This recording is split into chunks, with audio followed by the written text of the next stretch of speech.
She danced for a billionaire, gave him what no one ever had, then came back with a secret. Jasmine never wanted to be there, but when your little brother's life depends on money you don't have, you make choices you swore you never would, even if it means dancing behind closed doors, for men with money and no names. That night she met him and gave him something no one else had ever touched, her first time. Then she vanished. 5 years later, she came back, with a secret that would change everything. Welcome to Stories That See You, where every story finds its voice. If you enjoy this kind of deep, emotional storytelling, please don't forget to rate this story from 1 to 10 in the comments. Your feedback helps me grow and tells me which stories speak to you the most. Thank you. She stood in the dimly lit room that reeked of cheap perfume, tears filling her eyes as she stared at the black garter trembling in her hands. She'd only seen this stuff in movies and had no clue how to even put the damn thing on. When the door suddenly slammed open and some big bearded guy barged in, her instincts kicked in and she quickly shoved the thing behind her back. Every nerve in her body was screaming danger. Do people just walk into dressing rooms like this? She thought, her fear spiking even higher. The guy took his sweet time checking her out from head to toe, a full 5 seconds of pure sleaze. Then this creepy-ass smile spread across his face. You must be the new girl, Lucy's girl, right? She nodded nervously. The guy nodded back, looking pleased. Perfect. You'll work out just fine. Nice body. What's your name, sweetheart? Her voice came out barely, above a whisper. Jasmine. Great. We won't need to change that. Jasmine works perfect for this business. That same nasty smile crept back onto his face. The guy had his bright yellow shirt unbuttoned halfway down his gut, hands shoved in his pockets like he owned the place. Everything about him screamed that he was in this business way, beyond just running some club. Jasmine, I'm Vincent. I run this place. Lucy told me you need cash. One of my VIP room girls called in sick tonight. I could put you there instead. We've got some important clients coming in. VIP pays double what you'd make out there. What do you say? I was told I'd just be dancing on stage. Vincent let out a harsh laugh, the kind that comes from the back of your throat when you think someone's being naive. On stage? Right. You'll dance, sure, but VIP dancing is more, intimate. Maybe a little hands-on. His eyes drifted down to her neck, then her legs. Keep the guy happy and he'll want you back. Then maybe you walk out with $300 in one night. Jasmine hesitated, her fingers curling into her palms. I'm not ready for that. Ready? Vincent stepped closer, his voice dropping low. Sweetheart, life doesn't ask if you're ready, especially when you need $500,000. Jasmine's throat went tight. She swallowed hard. Even breathing felt impossible. Sweat broke out along her hairline. She lifted her chin, her hands gripping the garter so tight her knuckles went white. I can't. But the word came out weaker than she meant it to. Vincent turned around. Before walking out, he called back, VIP room. 10 minutes. Make your choice before I get back. Jasmine angrily swiped at the tear rolling down her cheek. She needed this money. 500 grand in 2 weeks for her brother's surgery. She'd swallow her pride and do whatever it took. Simple as that. She looked at the garter in her hand, then at the lacy lingerie draped over the chair. If Lucy can do this, hell, maybe I can too, right? The door burst open again, and some young woman breezed in, cracking up on her phone. She spotted Jasmine, but didn't break stride. Girl, you will not believe who I just had in VIP. She was yanking off her long blonde wig while talking. $1,000 in tips, I shit you not. Yeah, drinks are totally on me tonight. Love ya, catch you in an hour. She hung up and looked at Jasmine, who was still clutching the garter like she had no clue what to do with it. Honey? First night? Jasmine nodded. Yeah, figured. You look kind of freaked out. Jasmine rolled her eyes. Kinda. I'm scared shitless. I don't even know how to put this damn thing on. Okay, no panic, the dark-haired woman said, pulling her hair down from its updo. I'm Roxy. Give me 10 minutes and I'll have you looking like the hottest chick in this place, all right? Don't stress. Just think of it as getting on stage, having some fun, dancing around. Roxy squeezed her shoulder with a warm smile. Come on, slip into that lacy little number behind the curtain. I'll handle the rest. When Jasmine put on the black lace and caught herself in the mirror, she barely recognized what she saw. She'd never worn anything like this before. If someone had told her a month ago she'd be doing this, she would have laughed in their face. But life had a way of backing you into corners you never saw coming. Roxy yanked the curtain aside without warning. Holy shit, babe! Look at you! Those legs, that hair, you're gonna kill it! Come here, let me help you with that garter. Jasmine stared at herself in the mirror as Roxy appeared next to her with bright red lipstick. Damn, you're gorgeous, Jasmine. You could just throw this on and be set. While Roxy dabbed the lipstick on her lips, Jasmine's nerves kicked in again. Roxy, the VIP room. What exactly goes down in there? Roxy grinned. Vincent's throwing you straight into VIP? After finishing with the lipstick, she turned Jasmine's face toward the mirror. Babe, you look amazing. Tonight's gonna go smooth, don't worry. Look, the VIP room. It's not as scary as you're thinking. Depends on what kind of guy you get, obviously, but you're the one calling the shots. You decide how close things get. Keep him happy, and he'll tip you good. I've been working this club for a year now, and VIP's been treating me pretty damn well. Jasmine tried to smile. Don't get me wrong, I'm here out of necessity, just for a little while, until I can do this job. Roxy burst out laughing. Okay, honey, I get it. None of us are doing this for fun either. She gave her shoulder a friendly pat. Don't stress. You got this. Just then, Vincent cracked the door open. Ladies, move it. Get to the stage. 15 minutes of stage dancing. Roxy, what the hell? You haven't put your red wig on yet? You need to be on stage in 1 minute. Jasmine, have you made up your mind? Spit it out. I don't have time. Yes, Jasmine yelled out, her voice cracking with nerves. Yes, I'll do the VIP room. She was stumbling toward the door in heels and this outfit that made her feel like she was playing dress-up in someone else's life. Walking out into the smoky hallway behind Vincent, her heart was hammering so hard she thought it might burst. What the hell was she doing? What if someone in the audience recognized her? Maybe she should have grabbed a wig. Before she could finish the thought, Jasmine was under the lights. Smoke curled at her feet. The bass rattled her ribs. 3 other girls flanked her, confident, poised, while she clung to the rhythm of her heels on the floor. The velvet curtains parted. Red and purple spotlights poured down, blinding and hot. The crowd was a blur of shadows, crystal glasses catching the light, eyes locked on the stage. She stepped onto the center platform of Club Luxe's infamous Red Room. Silver confetti sparkled across the floor. Her lingerie clung too tightly, her breath caught. The other dancers glided into their routines, one in a silver bustier, another with lips painted blood red. They looked like they belonged. Jasmine didn't. But the music had started. No turning back. A slow, deep jazz rhythm rose up like a heartbeat.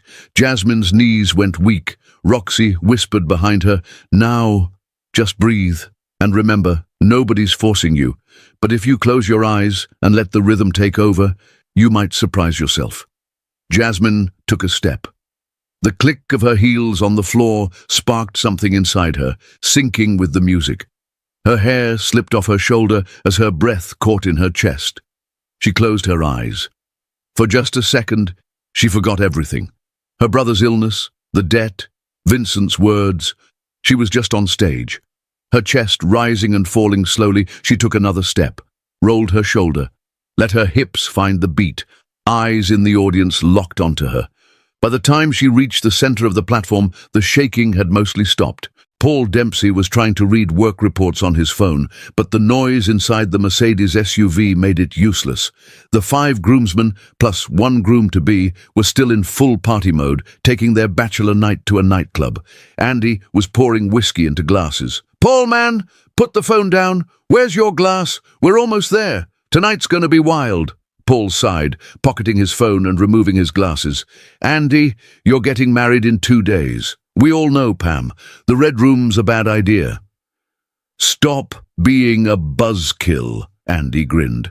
"This is a bachelor party, and tonight we're all—" The rest shouted in unison, "pushing the limits." Paul shook his head. "If you guys weren't my childhood friends, nothing could drag me to a place like that." George blew cigar smoke in Paul's direction. "Stop being such a stick in the mud, Paul. Just because you're about to take over your company at 33 doesn't mean you have to act like some uptight old man. You were way more fun to hang with back in our 20s. Loosen up, man. Let's go back to the crazy days for one night. Tonight, the VIP room's on me.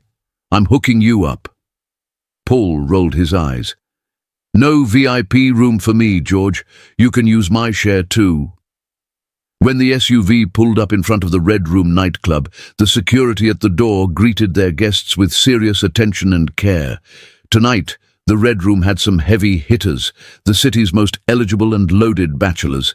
The 6 well-dressed men who walked in, sporting expensive watches and cologne that cost more than minimum wage, drew every eye in the place as they settled into their reserved private booth. As champagne and whiskey kept flowing to their table throughout the night, the group's party energy was hitting full throttle. George raised his glass and shouted, "VIP rooms are ready, boys. Already paid for. My treat for tonight, of course." Everyone went wild cheering for George. "You're the man. Let's have some fun." Paul smirked and sipped his champagne. "Don't look so smug, Paul," Andy said after downing his shot, grabbing one of the gold-embossed tokens from the table.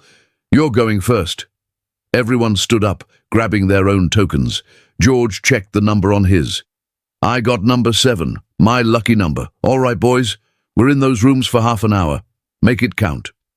As George and Andy practically dragged Paul toward the VIP section, Paul realized this kind of fun just didn't do it for him anymore like it used to.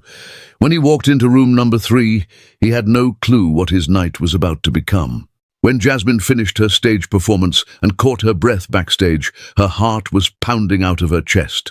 With all those eyes watching her like that, she'd tried thinking about other things to forget her embarrassment, and after a while just tried copying whatever the other girls were doing. Thank God the 15-minute dance was over. Vincent suddenly appeared next to her. "Hey, Jasmine, not bad at all. We're gonna get along just fine, beautiful. No time to waste. You're heading to the VIP room now. Let's move."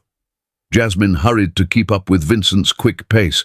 This part, the VIP room, she had zero idea how to handle. She'd only had 2 boyfriends in her life, and she'd never even danced in front of them. What if this guy turned out to be some pervert? What if he tried to force her to do something she didn't want to?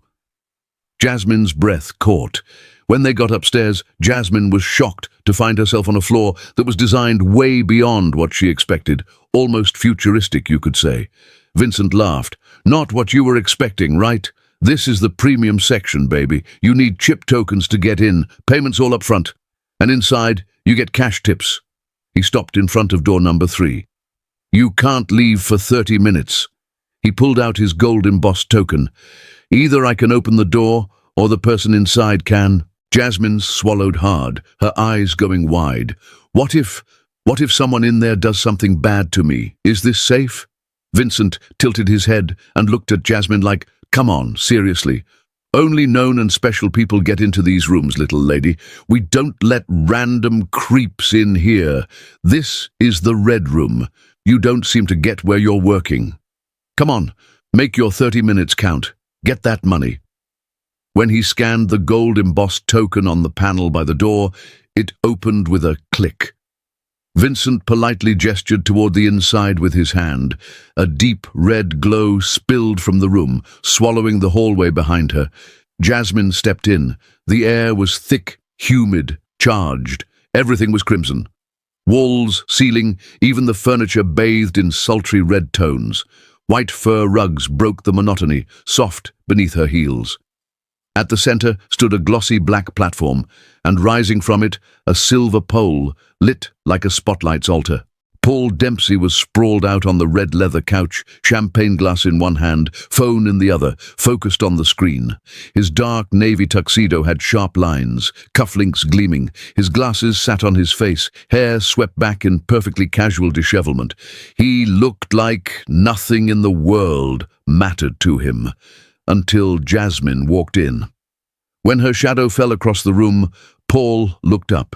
He slowly lowered his glasses down his nose, his eyes locked onto her. For a moment, he couldn't figure out what he was seeing. The woman who'd just entered, with that outfit, those long, wavy, dark curls, her slender frame, and the innocence in her face. What first caught Paul's attention was this weird contradiction.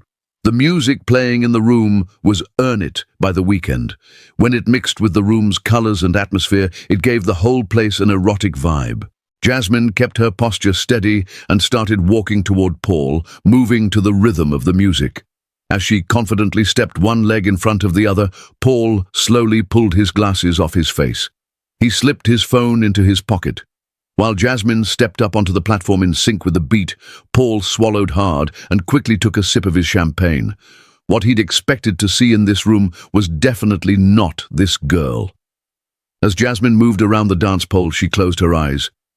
Think you're at home, Jasmine, just dancing in your room. As she swayed her hips to the music's sharp, pounding rhythm, she felt her cheeks burning hot. Being in the VIP room wasn't a good idea. She had zero clue what she was supposed to do here for 30 minutes. Paul's body leaned forward. He'd noticed that the girl was trying not to look at him and kept her eyes shut. Jasmine wasn't sure what move she was supposed to make. Moving with the rhythm, she whipped her hair to the side, turned her back to the pole and to Paul. Then slowly lowered her hips toward the floor and lifted them back up. A smile formed at the corner of Paul's lips. The girl was obviously a beginner, but combined with that innocent beauty, he could swear this was the sweetest and most erotic dance he'd ever seen. When the girl turned toward him, Paul tried to catch her eyes and made a "come here" gesture with his finger. Jasmine saw it and turned away in horror, pretending not to notice. She kept moving around the pole, trying to figure out what to do. What could he have meant by "come here"? A lap dance? Oh no, absolutely not. "Hey!" Paul called out. How long could she keep avoiding this situation? As she slowly turned her head toward Paul nervously, she realized there was nowhere to escape for the next 30 minutes. Paul had raised his eyebrows and was looking at Jasmine with an interesting smile on his face. He gestured with his hand again and mouthed the words, "Come here." Jasmine took a breath and tried to step down from the platform in rhythm with the music, but her heel caught the edge. She tumbled forward, landing hard, right into Paul's lap. Paul's hands flew to catch her, one at her waist, the other steadying her arm. For a second, Jasmine was sprawled between his legs, faces inches apart, eyes wide. He helped her up gently. "You okay? Not hurt, are you?" Jasmine nodded, breathless and mortified, brushing her hair from her face. Paul couldn't hold back the grin. "That was, hands down, the most elegant collapse I've ever witnessed. Borderline ballet, with bonus contact." Jasmine gave him a look, then laughed, short, nervous, but real. She bit her lip, still flustered. The music blared around them too loud now. Paul held up one finger, stepped over to a panel by the couch and turned it down. As the room fell suddenly quiet, Jasmine felt the silence press in. Her body still pulsed with adrenaline, or something else entirely. Now, in the silence, Paul turned toward her, scratching his forehead with a smirk tugging at his lips. "Hi there," he said, relaxed. Jasmine hesitated. There was something about his tone, casual, calm, that made her shoulders loosen a little. "Hi," she echoed, giving him a shy half-smile. I can keep dancing if you'd like. You paid for 30 minutes and we're barely 10 in." Paul chuckled, waving his hand. "Let me guess, first night on the job?" Jasmine dropped her head with a groan. "Wow, That obvious, huh? He grinned, only in the most charming way. Then, patting the spot beside him, he added, "Come sit with me, unless you'd rather practice your twirls a bit more." Jasmine blinked. "Wait, you just want to talk? I mean, they're paying me to dance for you." Paul leaned back. "Why not? I paid for the room. That means I call the shots, right?" Her eyes narrowed slightly. "You mean—" He raised a hand, laughing. "Relax. I meant talk." I swear Jasmine gave him a wary smile, then slowly sat beside him. They looked at each other, unsure, curious, and after a beat of silence, both burst into quiet laughter. Paul reached for his champagne glass. "Want some?" he asked. "Might help you relax a bit." Jasmine shook her head. "Thanks, but I don't drink. Well, hardly ever." "Of course," Paul said, nodding. He poured some into another glass anyway, "just in case you change your mind." He set the glass next to her.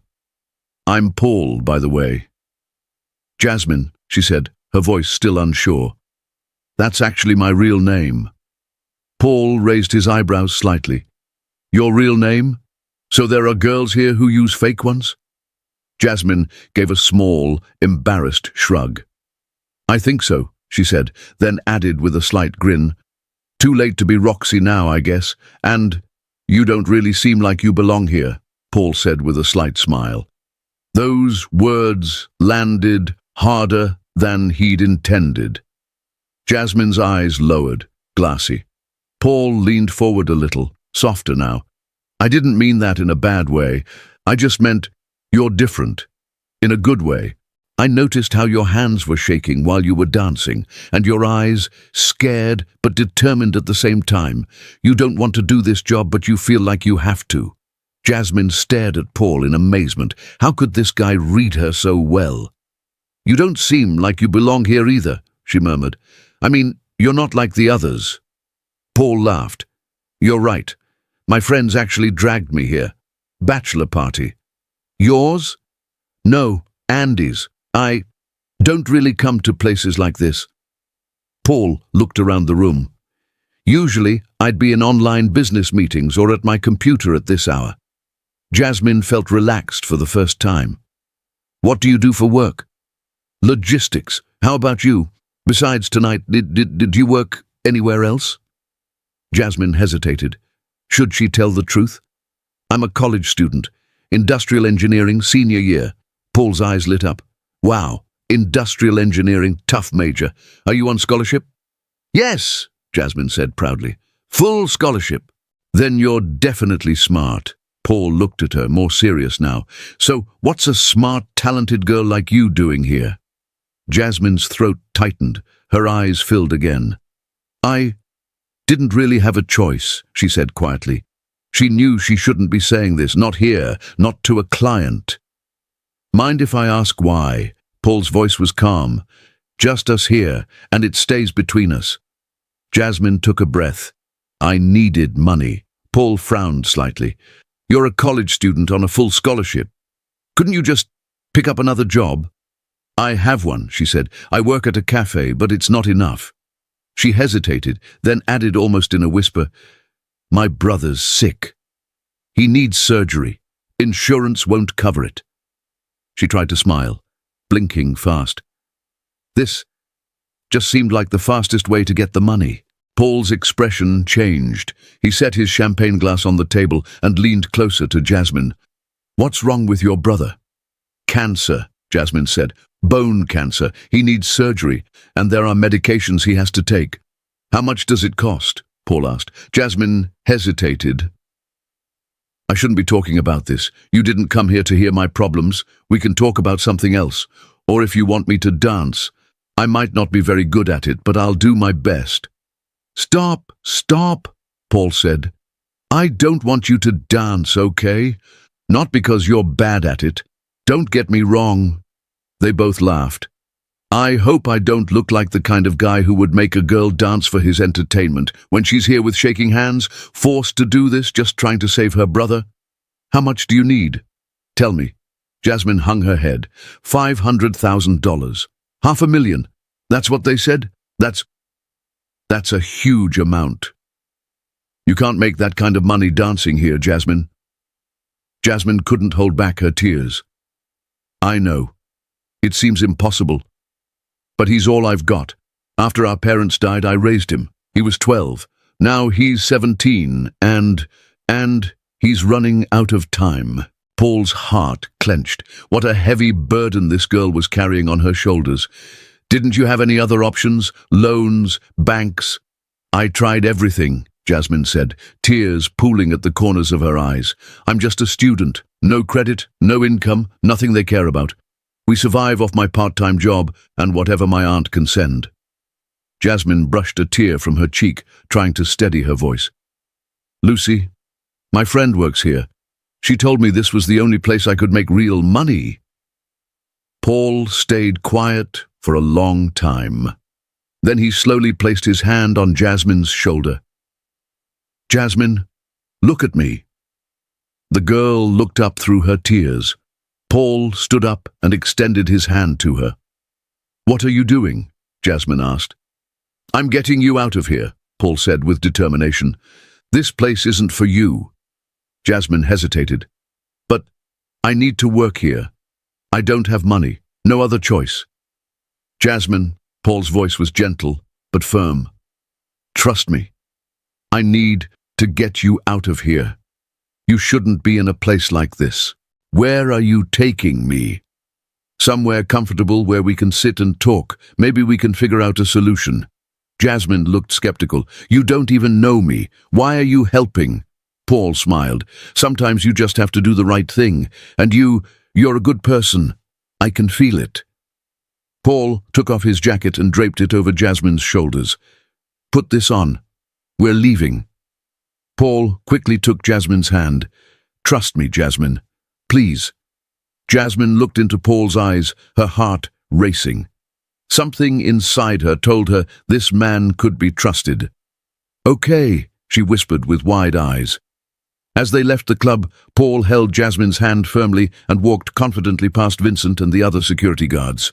When one of his friends tried to catch him, Paul gestured, "We'll talk later," with his hand, and quickly steered Jasmine toward the exit. Vincent's voice echoed behind them. "Hey, Jasmine, get back here! You think you can just walk out?" Paul picked up the pace. As Jasmine held his hand and tried to keep up with his quick steps, her mind was spinning. She was holding hands with a man she'd only known for 30 minutes, wearing his jacket, running after him in her underwear. Where was this all leading? The cold night air hit Jasmine like a wave of freedom. After the perfume and pressure inside the club, it felt like she could finally breathe. Paul pulled out his phone. "Max, front of the club. 5 minutes." She looked at him, still unsure. Then a black limousine rolled to the curb, headlights glowing like a movie scene. Jasmine blinked. Was this guy serious? The drive was quiet. When they reached the Ritz, Paul didn't even pause at the lobby, just walked straight to the elevator with a key card swipe. Inside the suite, Jasmine felt swallowed by space, cool-toned furniture, floor-to-ceiling windows, and a couch that looked like it could seat 10. "Make yourself comfortable," Paul said. "Water? Tea? Coffee?" "Water," she said softly, still on edge. Paul handed her a glass, then casually made a call. "Sam, yeah, I need $500,000. Cash, Ritz-Carlton, 1 hour." He hung up like it was nothing. Jasmine just stared. Who was this man? Jasmine stared at him, stunned. "Wait, are you serious? You're really having $500,000 brought here? I mean, why? You don't even know me. This is insane." Paul leaned back on the couch, calm as ever. "I'm serious. The money will be here in less than an hour." "But why?" Her voice cracked. "This makes no sense. I could have lied to you. You don't know me." Paul smiled softly. "Maybe it is crazy, but you're not just anyone, Jasmine. You didn't ask me for anything, and still, you were willing to give up everything. I just want to make sure you never have to go back to that place." Her eyes filled again, this time with disbelief. "This doesn't feel real. Stuff like this only happens in fairy tales or, I don't know, some viral TikTok story. Paul chuckled. Life's better when it surprises you, and I trust my instincts, especially with people like you. She let out a breathy laugh, wiping her tears. Pretty sure I just ruined your bachelor party. Paul gave a crooked grin. Honestly, you might have saved it.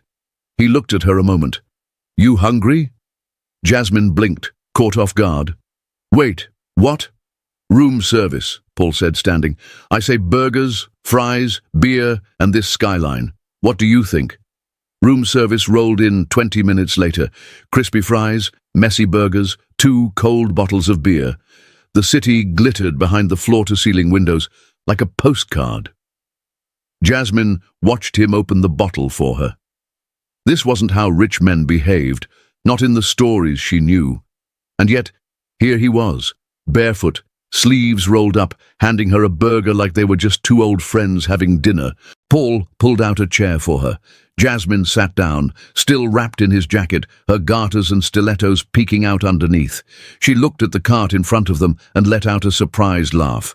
In a place like this, I was expecting champagne and caviar. Paul grinned as he sat across from her. Would that have impressed you? Not a chance, Jasmine said, shaking her head. This is perfect.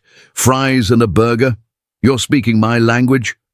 Paul rolled up his sleeves and took a bite of his burger, relaxed and completely at ease. Jasmine watched him for a moment. There was something almost unreal about the way he carried himself, elegant and powerful, yet somehow boyish.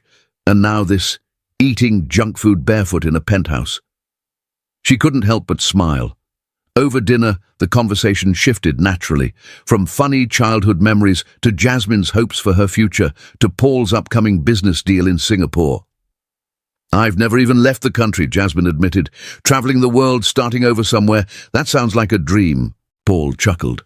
You're going to be a force, Jasmine. You're only 23. You've got time to build your own world, however you want it. He leaned back slightly, looking into his glass before continuing. I'm 33. And yeah, some would say I got lucky. My grandfather built the company. My father grew it. I had the best schools, the roadmap already drawn. But now, it's finally my turn to make the calls. My own choices, my own risks. Honestly, it feels like life is just starting. He glanced at her. You don't have my resources, but you do have something most people never find. A blank page. That kind of freedom's, it's rare. And it's powerful. Jasmine turned to the window, watching the glow of the skyline. Funny, she said quietly. Everyone wants what they don't have. I thought you had everything. And now you're telling me you've only just started feeling free. Paul raised his beer bottle. To freedom, then. Jasmine clinked bottles with him and took a long sip of her beer. She wasn't sure if it was the alcohol or something else, but she could feel herself slowly relaxing around this man. As she leaned forward to take off her heels, something slipped out of Paul's jacket pocket, a pair of glasses. She picked them up. Do you wear glasses? Sometimes, Paul replied. For reading, mostly. Nearsightedness runs in the family. I've worn them since I was a kid. I don't love them, but I need them. Jasmine tried them on playfully. Paul grinned. They look good on you, he said. When I came into the dance room earlier, you were looking at your phone with these on, right? Paul nodded. Yeah, I was checking on a business deal, Singapore. I'm flying out in 3 days. I'll be there for about a month. Jasmine smiled. You're different, Paul. I've never met anyone like you before. She handed the glasses back to him. I think these glasses really suit you. Paul held her gaze for a moment, his voice warm. Thank you. I think my jacket looks really good on you too. We won't be able to find anything else for you to wear at this hour, but if you want, stay here tonight. In the morning, I can pick out something for you from the hotel boutique. How does that sound? Jasmine set her beer down on the table. There was a hint of nervousness in her eyes.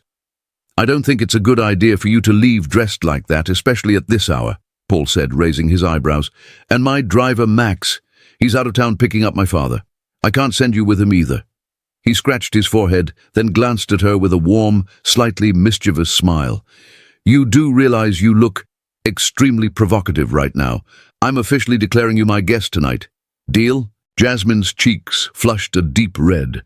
Her eyes dropped to the garter peeking out beneath Paul's jacket.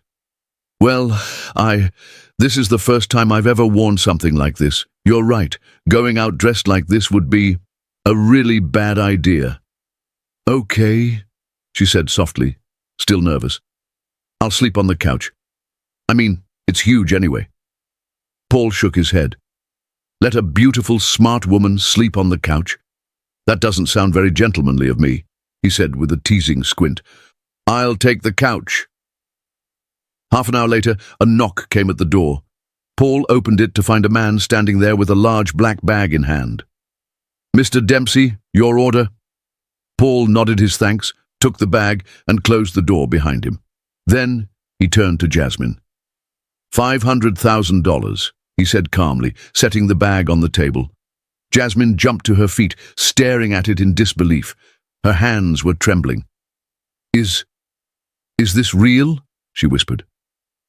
Paul opened the bag. Inside, stacks of neatly bundled $100 bills. "It's real, Jasmine. For your brother's surgery."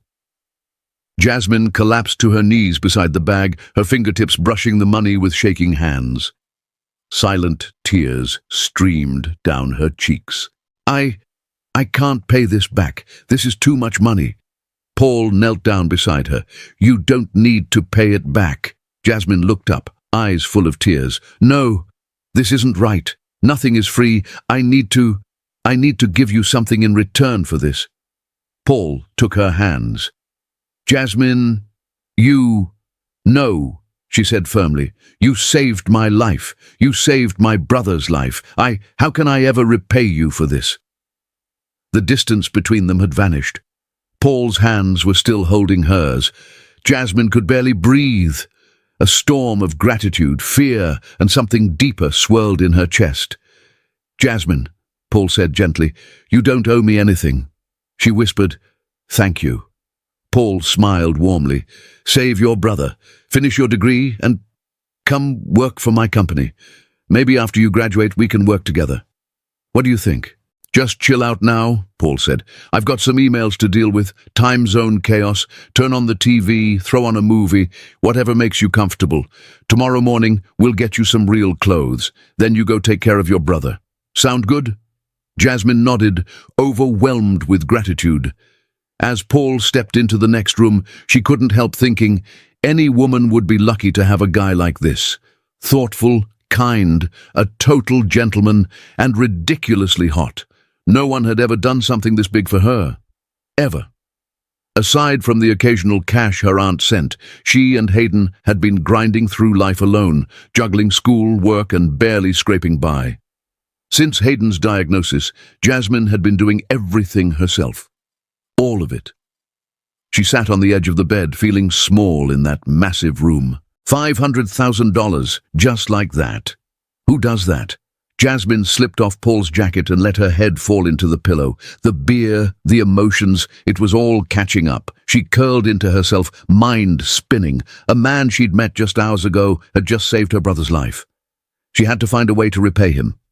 But how? How the hell could she? Right before sleep claimed her, she pictured Paul's smile behind those glasses. Soft, kind, unexpected. She didn't realize she was smiling too. When Paul Dempsey walked into the room, his eyes immediately fell on Jasmine, curled up on the far edge of the massive bed. She was still wearing that black lace lingerie, garters and all. Yet her face, soft and innocent in sleep, told a completely different story. Her long dark hair spilled across the pillow in gentle waves. She might have been the most beautiful woman he'd ever seen. Paul carefully draped a thin blanket over her, then let his fingers linger for a moment in her dark, glossy hair. Without a word, he sat down in the armchair across from the bed, still watching her. As his thoughts drifted, his eyes grew heavy. A moment later, his head tilted to the side, and he slipped into sleep too, right there in the chair. Jasmine's eyes flew open in the dark, her pulse racing. For a second, she couldn't tell if it had all been a dream. The room was still, quiet, almost too quiet. She sat up slowly, letting her eyes adjust to the shadows of the luxury suite. Across the room, in the faint city glow spilling through the windows, she saw him. Paul, asleep on the couch, head tilted, chest rising and falling gently. Something about that sight tugged at her. She slid out of bed, silent on her feet, and padded across the carpet. Crouching beside him, she took in his face. The strong line of his jaw, the slight scruff, the way one loose strand of hair had fallen across his forehead. His t-shirt hugged his chest just enough to remind her of how solid he'd felt when he'd caught her earlier that night. That same clean, masculine scent she'd noticed before, his cologne, now softened and warmed by his skin, drifted to her again. It made her dizzy. Without even realizing, she reached out and brushed that strand of hair back. Her fingers barely touched his skin. God, was this the most insanely gorgeous man she'd ever seen? And then his eyes opened, clear, sharp, and staring straight at her. She froze, startled by the sudden contact, their faces only inches apart. She whispered with a soft voice, I just woke up, saw you sleeping like this, and—" She bit her lip, flustered. "I didn't want you to wake up all stiff and sore. You're gonna wreck your neck sleeping like that. The bed's huge. I mean, just saying." Paul blinked the sleep from his eyes, slowly straightening his posture. His gaze locked onto Jasmine. She stood there quietly, then reached out her hand. "You can't be comfortable there," she said, barely above a whisper. "Come to bed." His brows lifted slightly. Not in arrogance, but in surprise. The kind that says, "Are you sure?" "You sure, Jasmine?" His voice was low, careful. "I don't want to cross a line." She shook her head, a soft no. "You sleeping like that would bother me more." Her hand stayed there, hovering, waiting. Paul hesitated for just a second, then reached out. His fingers grazed hers, warm, delicate, real. Jasmine didn't let go. With Paul behind her, she walked slowly back to the bed. Each step heavy with something unsaid. When she stopped at the edge, she turned to him, and now, for the first time, they were face to face, close, closer than before. Neither spoke. Paul's eyes lingered on her, not just her beauty, but her hesitation, that nervous flicker in her gaze, but also an invitation, not loud, not desperate, just there. He didn't push, but he understood. Jasmine lowered herself onto the bed, a small, shy smile curved at the corner of her lips. She shifted just enough to one side, leaving space beside her. Not asking, not explaining, just waiting. Paul lay down on his back in the spot Jasmine had made for him, still in his t-shirt and pants. Jasmine had pulled her knees up to her stomach, studying Paul's profile. A hint of a smile formed at the corner of Paul's lips. He slowly turned toward Jasmine too. Now they were both just lying in bed, looking at each other. Paul slowly, carefully reached out his hand and gently brushed the long hair that had fallen across Jasmine's lips away from her face with his fingers. The way Jasmine was looking at him had gotten to him. "Thank you," Jasmine said in a deep, husky voice. "Tonight might be the happiest night of my life." Paul nodded like he got it. Jasmine slowly reached her hand toward Paul's face. As she ran her fingers across his lips, she said, "The only thing I can give you is myself." Paul held the girl's fingers. "I'm not expecting anything back from you, Jasmine. I don't want you feeling like you have to do anything.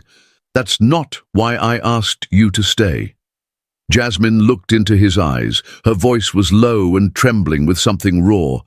"But I want to." Jasmine slowly moved her face closer to Paul's. Close enough to feel his breath, to taste the warmth between them. Her chest pressed softly against his, her hair falling like a veil across his cheek.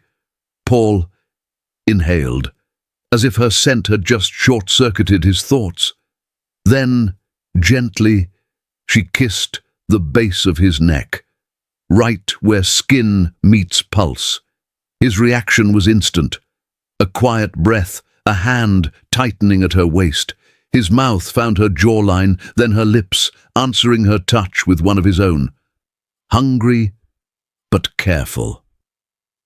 That first kiss was slow, tasting, testing, two strangers caught between permission and desire.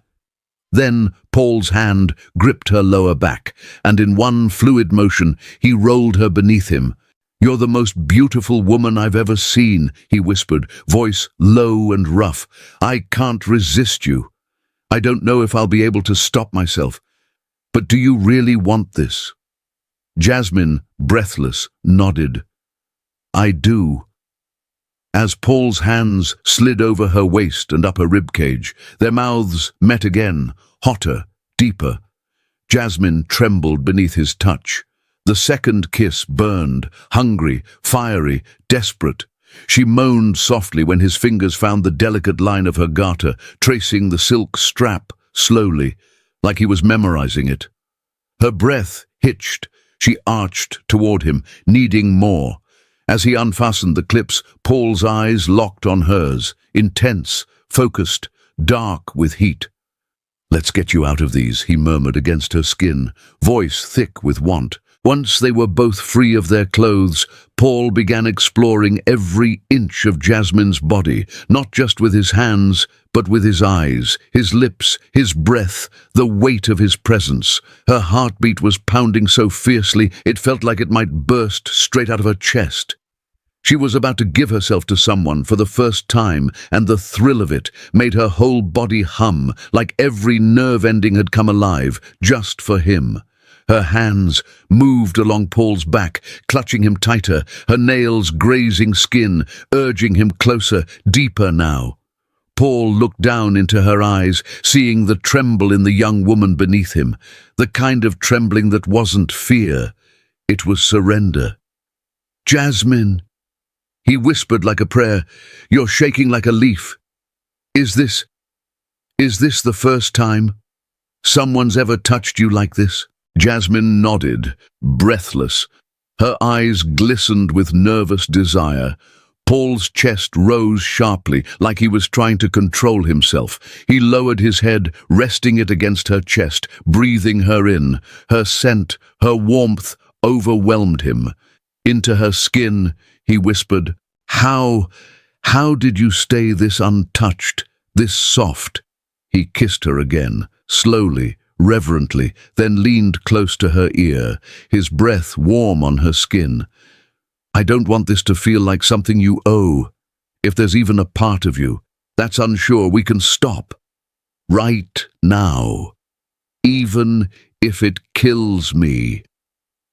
Jasmine turned her face to his, her lips brushing the shell of his ear as she breathed. "I don't want you to stop." Their lips crashed in a kiss full of heat and hunger. Paul didn't break eye contact as he closed the last sliver of space between their bodies, skin against skin, breath against breath. Jasmine let out a low moan as he entered her, her fingers digging into his back, her hips lifting to meet him. She moved under him with raw, aching need, every part of her pulling him closer, deeper. Paul leaned into her ear, his voice broken and thick. "Oh God, Jasmine, I'm never letting you go. Do you hear me? I'm never letting you go." She answered with a gasp, a whisper, a clutch of his shoulders, their bodies locked, lost in each other. That night, they didn't stop. Over and over their bodies tangled, desperate, burning, breathless, until they finally collapsed, spent and trembling in the dark. As dawn began to break, Paul laid there with her, gently running his fingers through her hair, watching her sleep in his arms. He couldn't let go of her now, not her skin, not her scent, not the way she had given herself to him for the first time, not those innocent burning eyes. How was he supposed to leave for Singapore now? Somehow, in just a few hours, Everything had changed. He knew what he had to do. As he pressed his face into the warmth of her neck, breathing her in, Paul finally drifted into sleep, already making plans for a future with Jasmine in it. When the morning sun hit Paul's face, he blinked and stretched out his arm, only to feel cold sheets beside him. Jasmine wasn't there. He sat up instantly, checked the bathroom, then the rest of the suite. Nothing. She was gone, and so was the bag of money. All he found was something small, glinting on the floor by the table, a thin gold bracelet. He picked it up slowly. Jasmine, the delicate script read, etched into the chain. Paul threw on his clothes and bolted down to the front desk. "Did you see a young woman leave? Long dark brown hair, might have been wearing a jacket, carrying a bag." One of the receptionists nodded. "Yes, sir, about an hour ago. She got into a cab parked right outside. She had on an oversized jacket and, sheer stockings with heels." Paul ran outside to the taxi stand. "A woman just left from here. Where did you take her?" After a few fast exchanges and radio calls, one of the drivers looked up. "Dropped her about 4 kilometers away on Main Street, sir." When Paul got back to his room, he didn't waste a second. The moment he walked out of the hotel, he was heading straight to the Red Room. Vincent could only shrug. "I don't know her last name. She doesn't work here anymore. Jasmine was a friend of Lucy's. Started yesterday. Last I saw her was when she left with you." Paul felt himself unraveling. Jasmine. All he had was a first name. He was furious with himself. No last name, no phone number, nothing. He spent the whole day calling every university in the city, asking if they had a senior industrial engineering student named Jasmine. No luck. He tried hospitals, inquiring about a 17-year-old bone cancer patient whose sister was named Jasmine. Nothing. Everywhere he turned. Dead ends. No one had any record. No one had heard the name. Jasmine. Like a dream, she had stepped into his life one night and disappeared the next. Paul walked through the main entrance of the Texlo building, one of the companies under the Dempsey Group umbrella, with quick, energetic steps, thinking about what he'd say at the morning meeting waiting for him. While he'd been sitting in the CEO chair of Dempsey Group for 5 years, he'd brought their Singapore ventures and most recently Veritas operations, one of the country's strongest firms, under the company umbrella. The merger of Veritas and Texlo would take Dempsey Group much higher. Already, Texlo's stock had shot up pretty high with this merger. This meeting between Veritas's CEO and 10 key Veritas employees with Texlo employees was like the company's wedding ceremony. Veritas CEO Albert Williams met Paul standing at his office door. "Paul, good morning. Great to see you here." Paul shook Albert's hand firmly. "Did the Veritas employees arrive?" "They did, and they're excited," Albert said with a smile. "A little nervous too. You know how company mergers go. Everyone's worried about losing their job." Paul nodded. "Yeah, we'll see. Who stays at Veritas, who doesn't? Today's going to matter, both for us and for them." "They still don't know Texlo's backed by Dempsey Group," Albert said with a knowing smile. "Having you in that room will definitely shake things up." "I'll keep it short," Paul said, glancing at his phone. "I'm tight on time. I'll make a quick speech, lay out our vision, welcome them officially to Dempsey Group, and then I'm gone. You decide who stays, Albert. That part's on you. But they need to hear from me that they're part of something bigger now." He scrolled through his messages. "I've got a meeting at Dempsey HQ this afternoon, so let's make this quick." As Paul, Albert, and the other 4 executives walked toward the conference room, the 10-person Veritas team waiting inside was murmuring among themselves. Pamela sat fidgeting with the pen in front of her, her voice tight with nerves. "These mergers are always stressful. I went through one at my last job. New hires are usually the first to go. Honestly, I'm a little on edge. How about you, Vera?" Vera was focused on the file in front of her, scanning each line with purpose. She lowered her glasses to the tip of her nose and glanced at Pamela. "Maybe a little, but I'm mostly preparing to make the case for why they need us. I'm trying not to dwell on the rest." Veritas COE Brian looked relaxed as he sipped his coffee. "Ladies, take a breath. The value you both bring is obvious. Vera, your work over the past 4 years has taken our systems and operations to the next level. That's what they need to hear. Let's go in there as a united front. Texlo needs to understand exactly who they're dealing with." When the conference room doors opened, the room fell instantly silent. Every head turned toward the line of suits walking in. Albert led the way, followed by Paul and the Dempsey Group executives, their steps steady and deliberate. Vera glanced up, her eyes landing first on Albert, then on the man right behind him, and just like that, time stopped. Paul, sharp suit, sharper jawline, jet-black tailored perfection. As he glanced down at his phone and then lifted his gaze, his eyes locked with hers. And for a fraction of a second his expression changed. Barely. But Vera saw it. Those eyes, that face, how could she forget? And clearly, he hadn't.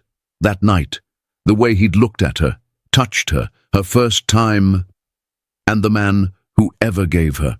More than she even knew she needed. Paul's eyes froze on her for a beat too long, but then, in the blink of an eye, it was gone. His expression reset, polished, unreadable, the CEO mask firmly back in place. He walked forward with quiet authority and took the seat at the head of the table. Everyone had risen to their feet, including Vera. Albert broke the silence. "Everyone, I'd like to introduce someone joining us today, Paul Dempsey, CEO of Dempsey Group. What most of you probably don't know is that Texlo is actually part of the Dempsey Group family. We've kept that out of the public eye for strategic reasons. Now that the Veritas acquisition is official, Paul wanted to speak with you directly about the spirit behind this merger and what lies ahead." Paul stood up, adjusting his jacket with quiet confidence. Across the table, Vera tried to steady her trembling hands.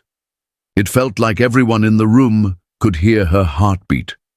Slowly, she lifted her head and looked at the man now standing at the head of the table. His voice filled the room. And, with it, something cracked open inside her chest, something she'd sealed off long ago. Paul began to speak, calm, clear, and cool-headed. "First of all, let me say this. No one here is at risk. Your jobs are safe. Veritas's achievements, especially in automation and process optimization, are exactly why this merger happened, and the team behind that success is sitting right in front of me." He paused, just for a beat. Then his eyes found Vera, and for a fleeting second, something unreadable flickered in his eyes. In this next chapter, we're moving toward a leaner, faster, data-driven structure. We need a core team to drive that shift, and I believe that team is right here. He gave a short nod, then took his seat. Veritas CEO Brian O'Neill picked it up from there. After a few words praising the Veritas team, he added, "And now, I'd like to turn it over to Vera Evans, who will walk us through the key improvements made in systems and process strategy." Paul shifted in his seat. His gaze stayed on her, steady, unreadable. Vera paused for a moment. She pressed both hands against the table for balance before slowly rising to her feet. She closed the file in her hand, took off her glasses, closed her eyes for a second, drew in a deep breath. Across the room, Paul's eyes dropped to the glasses, now resting on the table. A subtle smile tugged at the corner of his lips. That morning, when Jasmine had slipped out of his suite wearing nothing but his jacket, those exact glasses had been in the pocket, and now, this woman, standing across from him, was wearing those same metal frames. Vera caught his glance, just for a second. She knew he'd noticed. Her stomach tightened, her pulse kicked up, their eyes locked, and silence rippled through the room like a current. Paul couldn't look away. Her long dark hair, the softness of her skin, her scent, the quiet intensity in her eyes, it all came rushing back, and that black blazer over her fitted dress. For a split second, it wasn't Vera standing there. It was Jasmine, in his hotel suite, wearing nothing but his jacket, eyes wide, lips trembling. The memory hit him like a punch to the chest. Vera swallowed and began to speak. "Hello, I'm Vera Evans. I'm an industrial engineer, head of the Process and Systems Improvement Department. When I joined the company 4 years ago, the production line was a mess. Chaotic workflows, inefficient systems, and outdated processes that dragged people down. Today, with the real-time tracking system we've implemented across 3 facilities and our AI-supported planning module, we've cut our error rate from 11% to just 2%. The moment she started talking shop, Vera seemed to steady herself. Her voice carried more strength, her gaze sharpened, but somewhere deep inside she was still shaking. She continued, "As Veritas, we didn't just work with data, we worked with people. For every improvement decision, I sat down one-on-one with someone working that production line. This company's value isn't measured by spreadsheets alone. It's defined by rhythm, by harmony, by the motivation of the people inside it. That's why we didn't just improve processes, we improved the soul." Her words echoed in the room. Paul shifted slightly in his seat. His brow tightened, just a flicker, and he pressed a corner of his file between his fingers, folding it sharply. Albert jumped in, sensing the tension. "Thank you, Vera. That was a very compelling presentation, but I get the feeling Paul might not fully agree with that last line." Paul turned to Vera with a slight smirk tugging at the corner of his lips. "Processes serve people, sure, but not their emotions. A good system should survive even when people leave it or fall apart." His words landed like a quiet blow. Vera's expression didn't change. She didn't flinch. Her hands rested on the table, steady. She met his gaze directly, her voice smooth but resolute. "But when people believe the system belongs to them, when they're more than just replaceable parts, that's when the system becomes unbreakable." The room froze. Even the hum of the AC felt louder. Paul didn't respond immediately, just lowered his eyes to the notes in front of him. Then the faintest curve of a smile passed over his lips. Not amusement, recognition. The Jasmine he once knew? She wasn't sitting across from him anymore. Silence. A beat too long. Paul leaned back slightly, tilted his head like he was examining her. "Spoken like someone who's been on the floor," he said coolly. "Respectable. But let's hope that heart doesn't get in the way when hard decisions come knocking." He turned to the others with practiced ease. "Let's move on." Vera's eyes welled up for a second, but she held her posture. As she sat back down, Pamela gently touched her shoulder. "Hey, it's okay, Vera. Just breathe," she whispered. Vera nodded, but all she could think was, "I can't." That man had just stood in front of her, and he looked nothing like the one who had changed her life 5 years ago. When the meeting ended, Albert approached Paul. "You're going to make your flight, right? I thought the timing was tight." Paul's eyes were still on the door Vera had just walked out of. "Change of plans. I'm staying." Albert raised an eyebrow. "Seriously? What about the New York meeting?" "It can wait," Paul said, his tone leaving no room for argument. "I want Vera Evans in your office. 10 minutes. Albert hesitated. "Okay, sure. But may I ask what this is about?" Paul gathered his papers, slipping them into his briefcase. "Personal." He glanced at Albert. "I'll need the office for at least half an hour." As Vera left the conference room, her hands were visibly trembling. She walked briskly down the hallway, trying to steady her breathing. Pamela hurried after her. "Vera, honey, are you okay? You look like you've seen a ghost. You're always the cool one in meetings like this. But back there, you were shaking like crazy. What happened?"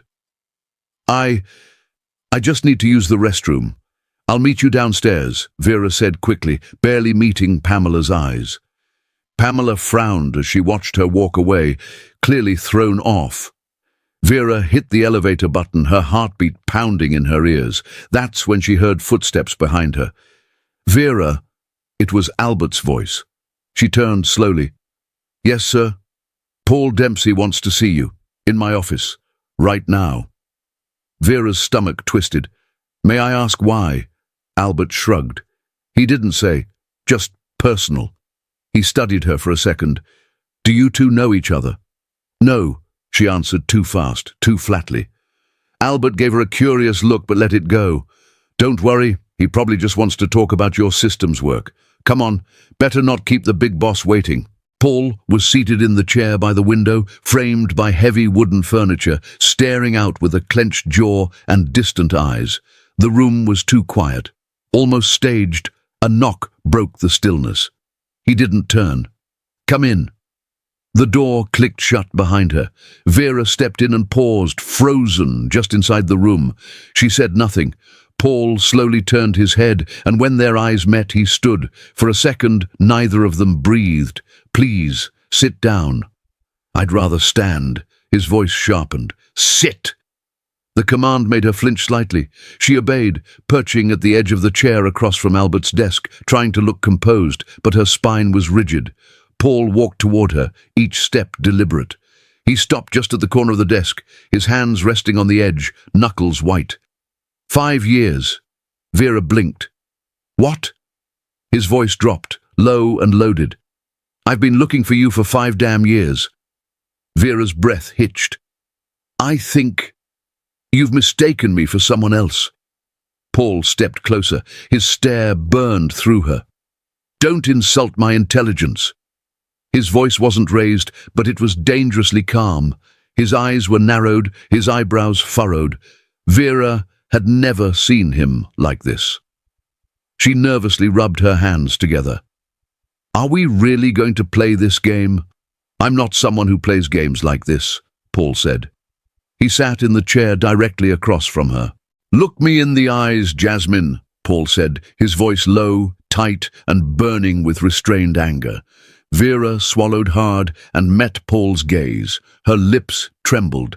The sight hit Paul like a punch to the gut, just like that first night. He leaned in closer, locking eyes with her. "You remember that night. You remember everything. The red room, VIP room 3, that black lace with the garter, and," he swallowed, "and everything. That happened after." Vera's face turned pale. Paul reached into his pocket and pulled out a thin gold bracelet. "I've been carrying this with me for 5 years. When Vera saw it, her eyes welled up. Her hand reached out, trembling. "Paul."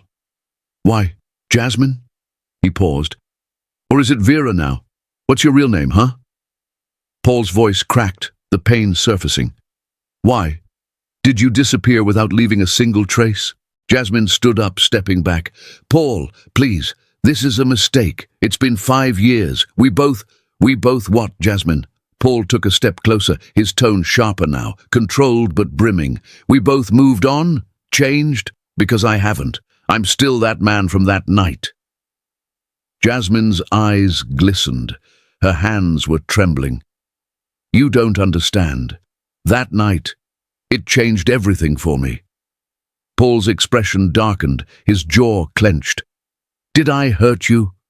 His voice dropped, low, almost broken. "Jasmine, you were..."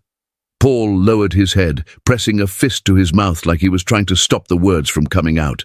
"I was your first time, and I thought you wanted it. You said you did. Did you regret it?" He took another step. "Because I fell for you, Jasmine? Hard. I looked for you, for months, years." He searched her face, eyes wild with pain. "And now you show up out of nowhere calling yourself Vera, looking me in the eye like I'm the one who imagined it all." Paul reached out and caught her wrist, not to restrain, but to keep her from vanishing again. His grip was firm, but his hand trembled. "What changed that night, Jasmine?" His voice was a whisper now, not demanding, pleading. "Tell me the truth." Jasmine's chest rose and fell with shallow, quick breaths, tears in her eyes, lips slightly parted. Paul swallowed hard and stepped back. He let go of her wrist. He had to. Then he turned toward the window, his hand raking through his hair as he tried to steady his breath. "How's your brother?" he asked, his voice quieter now. Jasmine wiped a tear from her cheek with the back of her hand. "He's doing really well. Thanks to you. He has a good life. I'm grateful, Paul. I really am." Paul let out a bitter, breathy laugh. His jaw clenched. "Grateful." He turned his head slightly, eyes still fixed on the window. "And this is how you thank me?" Jasmine's mouth opened, like she wanted to explain, needed to. But no sound came out. She couldn't let it out. Not yet. She took a deep breath, steadied herself. "Mr. Dempsey, my team is waiting for me downstairs. I'd like your permission to leave the room." Paul didn't look at her, just nodded. "Go ahead. Vera Evans, because clearly you're not the girl I met 5 years ago." Jasmine turned away, her body shaking with sobs as the tears finally spilled over. She reached for the door, opened it, then paused. Without turning around, her voice broke through the silence, fragile but firm. "My name is Jasmine Vera Evans," she said, her back still to him. "Only the people closest to me call me Jasmine. To everyone else, I'm Vera." And with that, she stepped out, leaving Paul standing alone, caught between the past and the woman he just realized he never really stopped loving. Paul stood frozen, staring at the door Jasmine had just rushed through. There was something she wasn't telling him. He felt it. That night, he hadn't imagined it. He'd seen it in her eyes, felt it in the way her body moved with his. She had wanted him. He had felt her feelings all the way down in his chest, like a drumbeat he never forgot. He ran a hand down his face, trying to make sense of it all. Just then, Albert walked in, glancing around awkwardly at the heavy air left behind. "Everything all right, Paul?" Paul turned to him, his voice low, steady, but burning with urgency. "Albert, email me everything we have on Jasmine Vera Evans, every file, every detail. I want to know everything about her." He didn't wait for a response. He was already moving, out the door, down the hall, out of the building. As he made his way toward the hotel, one thing rang loud and clear in his mind. This wasn't over.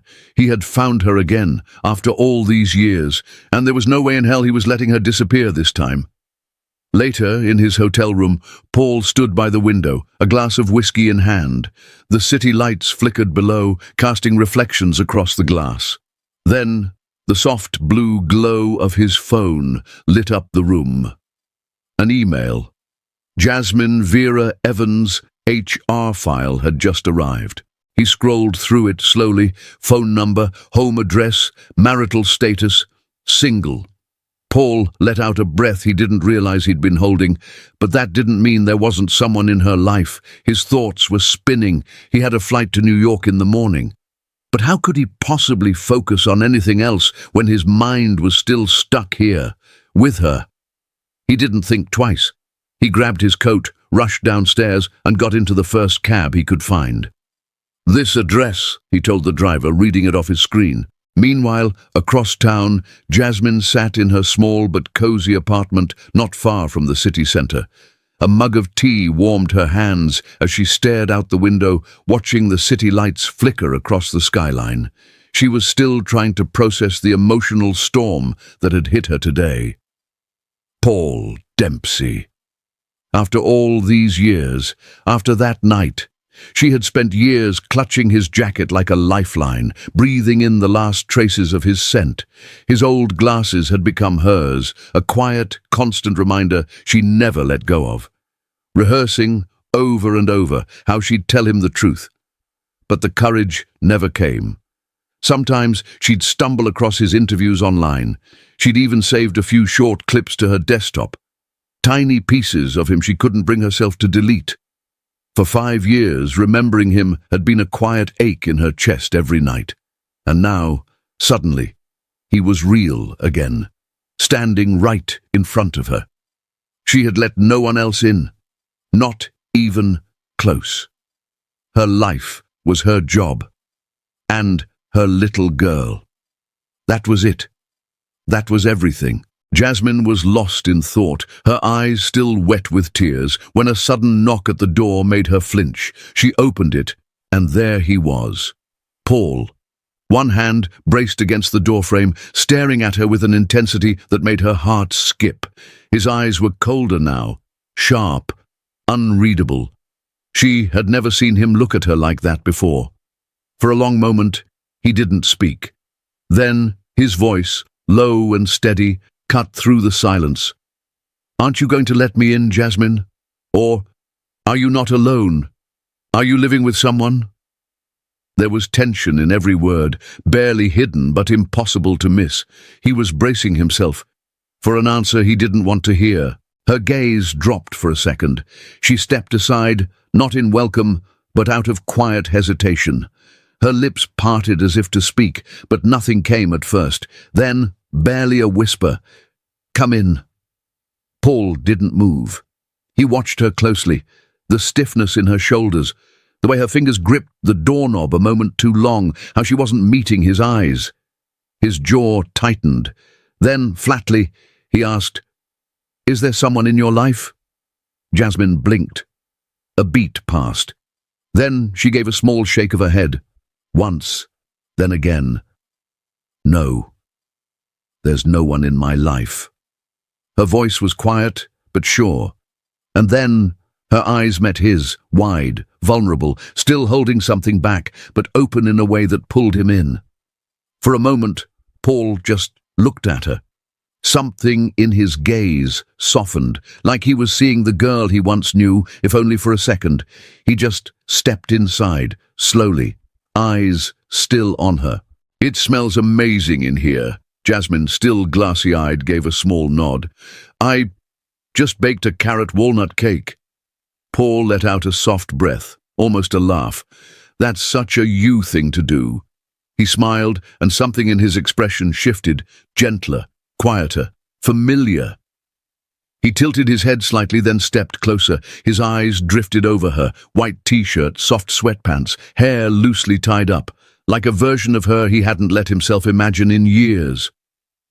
Jasmine blinked and tears welled again. Paul reached up, brushed a thumb against her cheek. His hand lingered, then moved lower, hovering near her chin, her lips. "You look just like you did back then," he said quietly. "But in that boardroom, you were different, sharp, closed off, like I couldn't reach you." His voice dropped further, barely above a whisper. "But now I recognize you." He leaned in slowly, his breath grazing her neck. "I still remember your scent." Jasmine's hand rose, almost instinctively. Fingertips brushed against his wrist, just holding. Her voice was soft. "Paul, wait. I'm not leaving until I know why." Jasmine said nothing. Paul's voice was steady, but his eyes, they burned. "We were only together one night, but before the sun came up, I started imagining a different life, one where you were in it." He paused. Something flickered in his expression. Grief, maybe, or regret. "You made me feel things I didn't even know I could feel, and when I lost you, when I couldn't find you..." His jaw clenched. "It wrecked me. I shut down. Other women didn't matter. Nothing felt real after you." He looked up, straight into her eyes, unguarded, aching. "Do you understand what I'm saying to you?" Paul took a slow step forward. Jasmine backed away without realizing, until her back met the wall. He followed. Not forceful, just close. His presence wrapped around her like heat. He lifted his hand and placed it gently over her chest, felt the rhythm beneath his palm. "You're nervous," he murmured. Then softer, "You still feel something?" "I know you do. I can feel it, Jasmine, under my palm. His hand stayed on her chest, steady but firm. Her heartbeat was fast. He felt it, he knew, and then he didn't wait. Paul leaned in and kissed her. It wasn't gentle, it was hungry, like he'd been starving for this moment. Jasmine froze for a second, her back against the wall. Her head told her to stop, but her body didn't move away. Her hands went to his chest, like she might push him off, but instead they clutched his shirt. She pulled him closer. He spoke between kisses, his voice low and rough. That night, you were mine, and no matter what's happened since, you still are. Jasmine closed her eyes. She kissed him back, harder, like she was tired of fighting it. Paul pressed his body against hers, every inch of him close. He rested his forehead against hers for a second, breathing hard. Then came the words, quiet, straight from the center of him. I would have never let you go. So tell me, why did you leave? Jasmine turned her head just slightly, her hands pressed against Paul's chest, not forcefully, but enough to stop him, enough to say, not yet. She didn't meet his eyes. Paul, her chest rose and fell unevenly. That morning, I went to the hospital. My brother, he needed emergency surgery. We didn't have time. Paul stayed still, listening. I got the money there in time. They took him in right away. She swallowed, her voice beginning to shake. But there were complications. He didn't wake up. Not for days. I stayed. I couldn't leave him, Paul. I slept by his side for 5 nights. Now she looked up, just for a second. On the 5th day, he finally opened his eyes. He was okay. And I thought, okay, now I can find you. I should find you. A pause. Her hands slowly dropped from his chest. Her voice was like a whisper. But then I remembered. You had told me you were flying to Singapore for work in 3 days, and you'd be gone for a month. She shook her head slightly, and I realized you were already gone. She looked down again, more to hide her face than to think. I found your company online. I even got the address. 2 months later, I stood outside one morning, just staring at the building. A nervous laugh escaped, half choked. I was going to go in, but then all these thoughts hit me. Her voice cracked. What if that night didn't mean anything to you? What if I was just someone who got too attached? You were so powerful, so far out of reach, and God, I didn't want you to feel obligated. Like you had to care just because we made love. Just because, she breathed in, shaky, uneven. Just because Paul blinked. His expression shifted, subtle but sharp, a question forming in his eyes. You got what, Jasmine? She opened her mouth to answer. Her lips parted slightly, but no words came out. Instead, her gaze dropped. Her throat tightened. But before Jasmine could finish her sentence, a small voice floated in from near the hallway. Soft, sleepy, fragile. Mommy, I had a bad dream. Paul's head snapped toward the sound. His eyes widened, confused, stunned, unblinking. There, just outside the hallway, stood a little girl. Light brown hair, messy from sleep. Soft pink pajamas with little bunnies. A worn teddy bear clutched tight in her arms. She rubbed her eyes, squinting into the room. Jasmine turned instantly, her voice softened into instinct. It's okay, sweetheart. Mommy's here. Nothing to be scared of. She rushed over and scooped the girl up, settling with her onto the couch, held her close, rocked her gently, kissed her forehead, ran her fingers through that sleepy hair. Paul didn't move, didn't breathe. His hand came up to his forehead slow, like he needed something to hold on to. His back found the wall behind him, steadying, but his eyes never left them.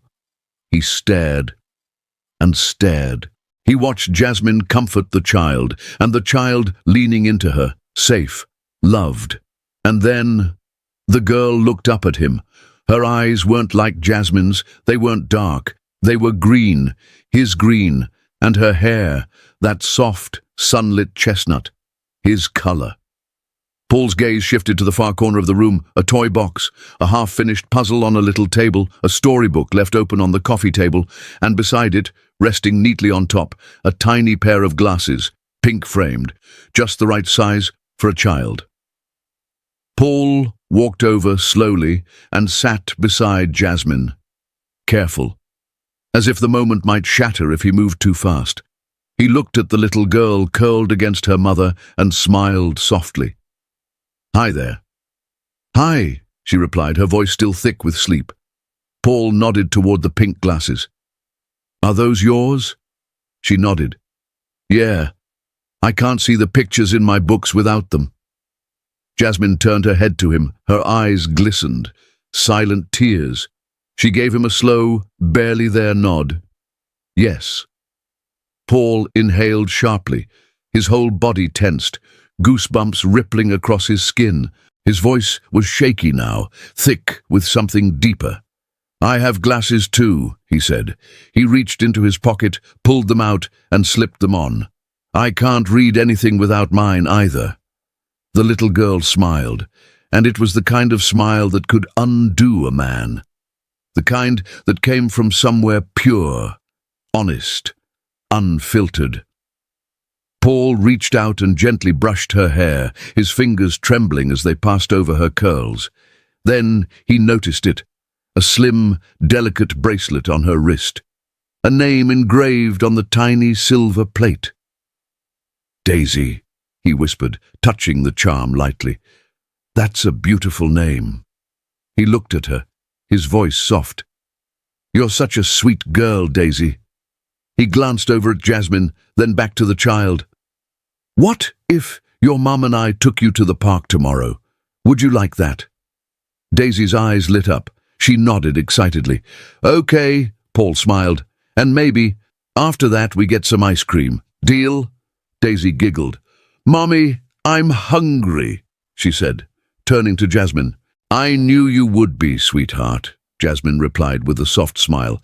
"That's why I made your favorite cake." She stood up and walked into the kitchen, pulling out a plate and a knife. As she moved, Daisy reached over and took Paul's hand in her tiny fingers. "Do you want some cake too?" Paul swallowed hard, his throat tight.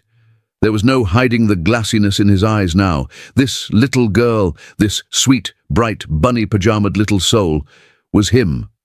A tiny, beautiful copy. His daughter. He pulled her gently into his arms, lifting her onto his lap. She nestled in easily, as if she'd done it 100 times before. He kissed her cheek. She smelled just like jasmine. He opened his mouth to speak, but nothing came. The words were stuck somewhere behind his heart. A moment later, Daisy slid off his lap and skipped over to the coffee table where Jasmine had just set the plate down. She slipped on her pink glasses, picked up a fork, and started happily eating her cake while flipping through her picture book. Jasmine returned quietly, settling beside Paul on the couch. She didn't say a word. She didn't have to. Paul swallowed hard, his eyes still locked on Daisy. His voice came out low, barely a whisper. She's beautiful, Jasmine." Jasmine gave a bittersweet smile, her eyes glistening. "She looks a lot like you, doesn't she?" Paul turned to her slowly. His jaw tightened, not in anger, but in pain. His gaze, heavy, aching, searched hers. "How could you not tell me? How could you let me think I only lost you when I lost her too?" His voice cracked now, every word cutting deeper. "I wanted to be there, for you, for her. I wanted to be by your side while you were pregnant. I wanted to be in that room when she came into the world. I wanted to hold her the moment she took her first breath." He looked down, blinking back tears. "I wanted to live every moment with her, and I missed them all." He looked back at Jasmine. "Why?" Jasmine wiped a tear from her cheek, breathing in slowly. "That night, you told me about your dreams, your plans, your vision. You were going to move to Singapore. You had everything mapped out, focused, driven, unstoppable. She paused, her voice barely held together. And the last thing you needed was a baby from a one-night stand. That's what I told myself. So, I made a choice. She looked him in the eyes now, steady, devastated. It was the hardest decision I've ever made, and I hate myself because of it. I should have had a say too. Paul's voice trembled as he reached out, cupping Jasmine's face in both hands. If I had known, Jasmine, my choice would have been you and our daughter. His eyes searched hers, fierce, unwavering, full of promise. From this moment on, I'm not letting you go. Not even for a second. I'm not letting either of you out of my sight. Do you hear me?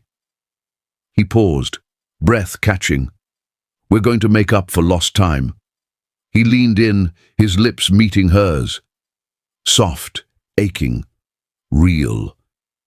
Suddenly, clap, clap, clap. Tiny hands smacked together in delight. "Mommy!" Daisy giggled. "That's a real kiss, isn't it?" Paul pulled back, laughing, eyes shining. Daisy wriggled out of her mother's arms and squinted up at him suspiciously. "Wait, only daddies kiss mommies like that. Are you my daddy?" Paul nodded slowly, emotion tightening in his chest. "Yes, sweetheart. I'm your daddy." He smiled through the tears building in his eyes. "And from now on, I'm taking you to school and to the park after. Would you like that?" Without a word, Daisy launched herself into his arms, wrapping her little arms tightly around his neck. Paul held her close. His daughter. His world.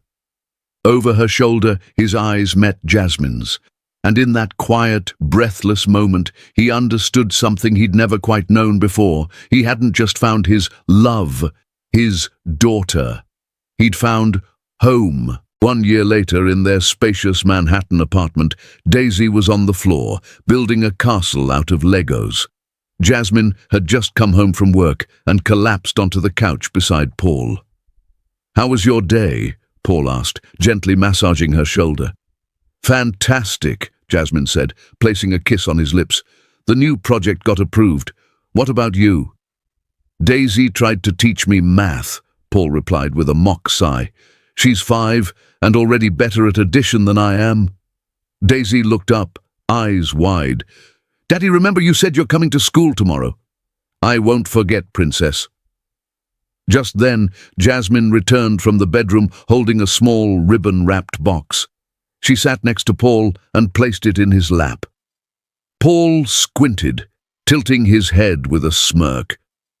"Mrs. Dempsey, it's not our anniversary, and it's not my birthday, but this definitely looks like a present."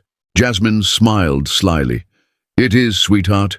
She placed the box into his hands. Paul unwrapped it curiously, then froze. Inside was a folded ultrasound photo. His breath hitched. "God, Jasmine, you are?" Tears welled in her eyes as she nodded. "Yes, Paul. I had the test today. I'm already 2 months along." Paul cupped her face in his hands, overwhelmed. "You're unbelievable. You're the best thing that ever happened to me." Suddenly, Daisy appeared beside them. She peeked into the box, eyes squinting at the picture. "Is that a baby?" clapping her hands. "I'm getting a baby brother or sister?" Jasmine nodded. Paul grinned. "Yes, princess, you'll have a little sibling very soon." Daisy lowered her pink glasses and raised one eyebrow. "Is it 'cause you kissed again? 'Cause if I get a baby every time you two do that, we're gonna need a way bigger house." Paul and Jasmine stared at each other, stunned. "Daisy, where did you hear that?" Jasmine asked, blinking in disbelief. Daisy shrugged. "Come on, Mom. Everyone knows. YouTube explains everything." They turned to each other in perfect sync. Parental lock. As Paul slid on his glasses and lunged for Daisy's tablet. Laughter echoed through the room, and with the warm evening light spilling in, their home wasn't just full of love. It was full of everything they never knew they were missing. Thank you for staying till the end. Where in the world are you watching from? Let me know in the comments. I love seeing how far these stories travel, and if this story moved you, please hit that like button and subscribe. It means the world to me.